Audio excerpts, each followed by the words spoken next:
So here's to new game journalism. A certain small niche group of outlets and journalists that strive for a better tomorrow if it comes to game journalism. Sadly, these are the people not getting the most traffic, as Brandon Boyer said during his rant. And sadly, these are the people who are on the verge, constant verge, of not having enough money to publish their next magazine or article. It's sad, but we need to support these people. We need to stay and believe in them because they are very important to us as well. And, you know, like Nieborg once again says, where the review and preview structure of reviewing games and writing about products is the bread and butter of the majority of game publications, with very few exceptions, there is no culture of historically and critically informed game journalism to speak of. I am proud to say that I have done my best in my 4 years as a game journalist to strive towards that goal and be one of those journalists that focused more on the people behind the games than the games themselves. But I can't say it was easy. And I can't say PR and marketing people loved me for going to their events and seeing that I wrote more about the people making the games than the products they wanted me to promote. One way or another, I was able to convince most of them, and it's hard not to convince a producer to talk about his experiences if he already told the same story to 20 different journalists before you. I've had the pleasure of seeing that people lit up when they were asked the question, so what were your experiences making this game? And they just lit up and started talking. And most often PR people were scared and surprised to see this tired person who had already spoken the same marketing story for 2 days light up and like me and remember me the next event a year later, because I was the only one who actually asked them, so how are you doing? So remember, when you deal with the game press, remember that they're not people who do this for fun most often anymore. It's their job, and that brings certain expectations from them, that brings certain requirements, and respect that. Show sympathy and show understanding.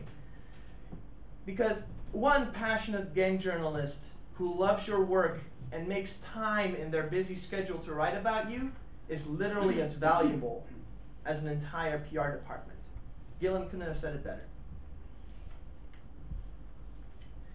So here's to step one of what you should do if you want to make sure that your game gets the attention it deserves. Find your champions. Find them, look them up, get to know them, and show them your support in the difficult task that they have of being a game journalist. Like Gillen said, here's the good news. All of those game journalists are on your side. They love what you are doing because you're the main reason they joined the game press world, and you're the main reason they started writing about games in the first place. Reach out to them. You know, one way game journalists actually find out about you guys is because they're actually doing some research, because they are looking for the next best thing and they can't find it. And suddenly they stumble upon this little game on TickSource or mentioned on a university website, and they're like, hey, who are these guys? And hey, that actually looks like something I would play. That actually looks like something that might be very popular in a year from now. That's how 90% of indie games get written about. So take action. They're everywhere. Game journalists are everywhere. You're actually standing in front of one right now, even though I'm taking it a bit lower and spending more time on game development. You know, read the press. That's one of the first things you should do. I showed a lot of logos and a lot of websites in this lecture and in the lecture before this. Go to their websites, bookmark them, and read them at least once a day and see what they write about, what they like. You know, Kotaku loves cakes, so if you have a game, make a cake of it, and they might even consider writing about it. Get in touch with them. Just send them an email. I mean, they do get tens of thousands of emails like that, but if you write it well and you have actually a story and you know how to reach out to them, they might even pick it up and look at your game. but make it easy for them. Don't make them install 50 plugins and type in code. Make sure that they can see your game and play it in an instant, because you're not making their work any easier if you don't. So as I said at the marketing talk yesterday, screenshots, trailers, any assets that you have, you can send to them. Anything that makes their job easier, they will love you for it. So yeah, a gameplay video or a trailer, my God, a trailer can mean so much because it shows the promise of what your game is going to be. So, you know, offer people copies of your game. Send them by mail, I don't care, or review codes, but do it politely. Don't force it upon them, because remember, you are one of the 10,000 people that they might be confronted with each day. So, you know, like I said yesterday as well, know why your game is actually worthwhile looking at. If you don't like your own game, why do you think someone else will? You got to make it worthwhile. You got to make it easy to be loved and easy to be remembered. And of course, you know, I've basically covered all these points yesterday. So if you weren't there, look at the slide share, look at the video, and if you think this is important, then do spend the time at least looking at that presentation. But yeah, game journalists, I mean, it's basically like dating. I would not be able to compare it with anything else. It's like dating a girl or a boy that you like. You gotta court them. There's 1,000 people. If you're a pretty boy or a pretty girl, or you're important, you get faced with a lot of people. You don't remember their names next day. You don't care about them because you're being constantly confronted with different people. So get to know these people personally. Find out what their interests are. Find out if you can actually befriend them. Because if they are cool people, you will like them if they're a game journalist or not.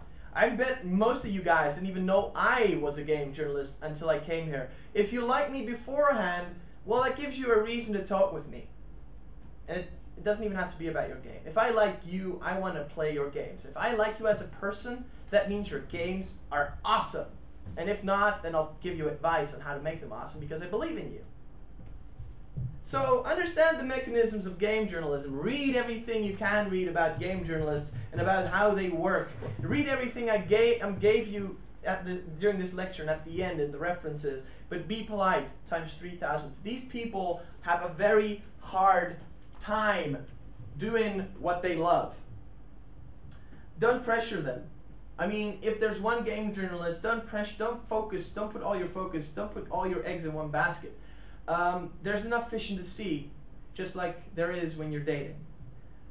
Prepare for any attention or interest accordingly. If they suddenly say, well, wow, yeah, that sounds like a cool game. You got anything to show? And you don't? Well, that's just stupid. I mean, put a trailer on your iPhone. Put some screenshots in your wallet.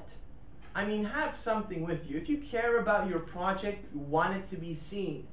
I literally spent half an hour in a supermarket showing Snobbly Run to people. Who of you did something like that? One person. Who of you wants to do something like that because they believe in their project and want it to be seen and want it to be sold?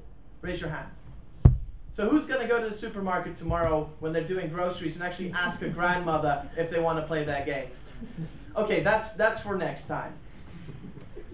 But it's like simple as that. You're basically the same thing with journalists. Show them your game, and if you do it right and if you show them the right level, you will know if they like it or not in 30 seconds or less. And then you can stop bothering them. But yeah, don't exaggerate with this. I mean, now that you know all this, don't go to GDC Europe and like scout all the press badges and go to these people. Don't be that guy. Desperation kills interest, makes people defend themselves and make you look like a very offensive and disturbing person. Don't do that. So remember, like Louis Levy said, the press is busy just like you are. They work hard and are often very, very, very underpaid. It's perfectly fine to send them one email or leave one voice message, but please, don't become a stalker. Or you risk getting ignored for the rest of your life. And I know people like that. But of course, as well, choose the right people. I mean, it's no use to make a racing game and give it to a guy who's been reviewing strategy games for his entire life. You know, are you making a PC game? That's awesome. Send the PC game magazines an email, or send them a CD or a memory stick in an envelope. Decorate it. Add some art by your artist. Make it fun for them to open the envelope. Make it look like a treasure chest for them to open. I mean, it's all about the experience of making a connection with another person who might become your biggest champion ever. You know, if you are making a PC game, focus on the big PC markets. Don't limit yourself to your own country. You're here in Finland. Other people might be in Holland. But write it in English and make sure that it reaches other regions as well. Before you know it, some person in Australia might be that little fuse that lighted a lot of buzz and attention to your game just because you took the step to look beyond your own nose length and sent them a copy. And remember, if you get attention by one magazine or one website, don't think it's a little. Don't think it's too small. Because remember, we as game journalists, we constantly read what we write or what other people write. Because we want to make sure that if something becomes interesting, we're on the press list to go there and interview these people. So yeah, they copy stuff from each other all the fricking time. So in summary, it's all about doing your research. Get to know these people, try to understand how they think, try to understand how they work, and you know, be polite. Be polite to them and show that you understand, just as they have the requirement to show their understanding towards you. Now, I've had a lot of game journalists who have this idea that I'm reviewing a product, I'm reviewing the end result, I'm reviewing that which is boxed and shipped. And a lot of games that I know of were buggy when they were released. They were not perfect, but a week or two later, they were patched and they worked fine. But you think game reviewers made a second review of it once it was patched? Yes? No, of course not. The game was killed in the press. It had a bad Metascore, and the publisher didn't want to make a sequel. And it became a cult hit. It became a whisper in the wind that people are collecting nowadays. And that's too bad. That teaches us another lesson. Game journalists have very limited time. They judge what they are offered. If you give them a buggy game, they will review a buggy game and they will give you a bad score. So please, make sure that you are never in your history as a game professional confronted with the pressure of a publisher who says you got 6 months of work and only 1 month to do it. Because you will screw yourself by accepting that. You will screw yourself into 14, 16, 18-hour workdays for a month, only to see your game be crushed and crumbled by the press. Because sadly, 99% of them don't even know what you're going through. And 99% of them know this one producer they interviewed, but kind of forgot that there's 199 people that he made that game with. Yeah, they don't understand. And if they do, you got to give them a hug and thank them for the fact that they take care of realizing that. But how many people think that if a game is not done when it gets released, that how many people believe that game journalists are going to take heed of that? How many people, no, even better, how many people believe game journalists know what it is to be a game developer and what it takes and what kind of stress and pressure goes through you trying to finish a creative product like that? So how many people think journalists understand? There you go. No hands. That might have been my lecture, but then again, that's the way it is. But if you find the couple, the rare people that show their understanding, might give you a little bit of leverage in their way they review their games, or might even better, might even out of belief and out of their own beliefs and morals, wait 2 weeks for you to release that patch so they can actually play the game you intended to make. Send them a flower. Thank them. Buy them a beer. Because they're not getting paid for that extra bit of effort. they actually are forced not to give that little bit of effort. And each and every journalist that I know personally who has done that has my respect, can stay at my home wherever he's in Holland. He's not going to touch my beer unless I offer it him, but he sure as hell is someone I cherish and respect. So here's further reading.